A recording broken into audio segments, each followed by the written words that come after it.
विश्वनाथ पवार हे सर्वसाधारणपणे गेल्या 2 ते 3 वर्षापासून या मतदारसंघामध्ये जिल्हा परिषद लढवायची म्हणून फिरत होते आणि ते मला कल्पना की शिवसेना भाजप युती म्हणून ते लढणार होते.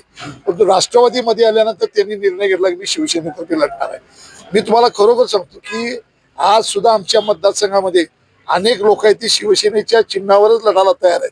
काही ठिकाणी या युतीला बाधा यायला नको म्हणून मी अनेक ठिकाणी ठीक आहे एखादी आपण सीट सोडू, परंतु मला आपल्याला कल्पना द्यायची की एकनाथजी शिंदे साहेबांचा संपर्क, तात्काळ घेतलेले निर्णय, रात्रीचा दिवस करून लोकांच्यासाठी केलेली मदत आणि त्यांच्या पावलावर पाऊल ठेवून आम्ही सुद्धा हीच कामं करतोय. आमचं सुद्धा काम 24 तास चालू असते आणि माझ्याबरोबर असणारे कार्यकर्ते, आमची ताकद म्हणजे काही ही सगळी कार्यकर्त्यांची ताकद आहे. चंद्रशेखर नरके एकटा काही बदल करू शकत नाही.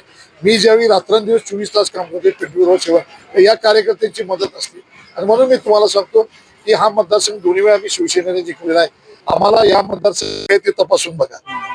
विश्वनाथ पवार हिंदुत्ववादी आहे, ते महायुतीमध्ये काम केले, जो अनेक ठिकाणी वेगवेगळ्या पक्षामध्ये वेगवेगळ्या युतीमध्ये सामील, हे कितपत योग्य आहे.